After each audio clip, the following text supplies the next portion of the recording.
Hello everyone, it's our Friday update here from City Hall, and yesterday was not a really great day here in the United States as well as Kentucky. There were more deaths attributed to COVID yesterday in the United States than any other day since this pandemic started. The same thing was said about Kentucky. Yesterday over 50 people passed away as a result of COVID. The highest single day up till then was 38. Right here in Nelson County, our numbers are rising. We have over 20, I think at least 22 now. We've had 2 just in the last couple of days. And so the point of that is, it's now not even enough to talk about how many cases we're having, is now how many deaths we're having. And we're seeing the results of these last 2 weeks in the spike in hospitalizations and the number of cases. It's kind of a direct result of the Thanksgiving holiday. People traveled, people got together. Some people didn't do large gatherings, some people did. And so this week and late last week, we start feeling the effects of that Thanksgiving holiday. So with that said, Christmas is coming up next week. And we've just got to do the things that they've been asking us to do to avoid more spikes. And that is, you need to avoid large gatherings. If you don't need to travel, you don't travel. Continue to wear your mask and continue to social distance and do what you can, because it's the decisions that we make, those of us as individuals, those that we made 2 weeks ago at Thanksgiving and those that we'll make next week, that's going to impact the number of cases and unfortunately the rise in the number of deaths, or not have a rise in the number of deaths going forward. So we have to do our part to change this.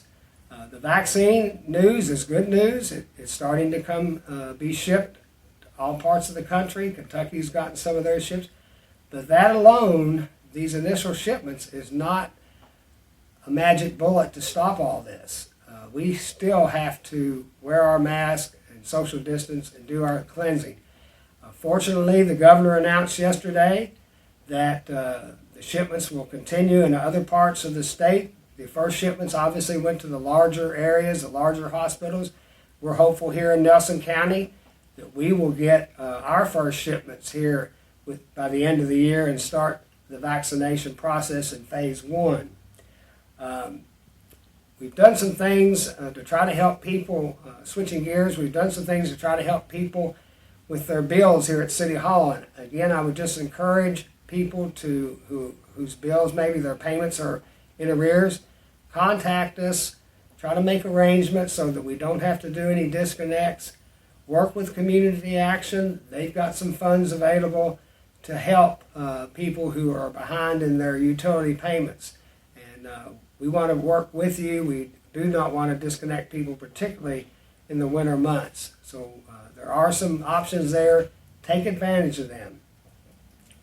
Other things going on in the city, as many of you have been driving around, you've seen we've had a lot of the streets kind of under repair, not the streets themselves, but we've been doing a lot of water and sewer line upgrades and putting in new fire hydrants and repairing old fire hydrants. Had a number of streets tore up in the more mature sections of our town. Happy to report that work is about to be finished. We hope we're going to be done by Christmas. We just have to kind of finish the paving now and dressing up some of the grass areas where we have put in new hydrants and installed new meters. And the end result of all this is going to be much better and safer water service and sewer service to our residents and to our businesses in those areas. We appreciate everybody's cooperation. We know it's not been easy to work around and a disruption and the inconvenience, but the good news is we've got a lot of crews working, and they're working as much as they can with the weather conditions like they are to get this work completed. Big news this week here at City Hall and the City Council is the council voted a Phase 3 relief package here for businesses. Particularly involved are the businesses that were identified by the governor's most recent closure orders, the restaurants, the bars, and the local gyms. They were, as you know, the indoor dining was shut down for 3 weeks. Capacities at the gyms were cut back, and obviously bars were pretty much had to close too, except for outdoor service. The council voted a package of grants that people could apply for here in Bardstown that own those businesses or manage those businesses for grants up to $3,000. You can take advantage of that by going online at the city's website and filling out the application and submitting it to us, and then we hope to be able to get those funds out to people after the first of the year.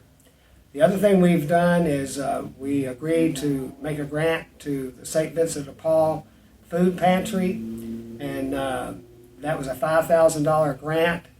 They are seeing an increase with the number of people they serve at the food pantry, particularly because we know many people are financially struggling right now. Many people have been laid off, many people have had their hours cut, many people have been forced to stay home and miss work because of COVID, and just a lot of things are driving those numbers up at the food pantry. So we here at the city want to help our residents who need those services by providing some funding to help with that effort. So we're just trying to do our part to make things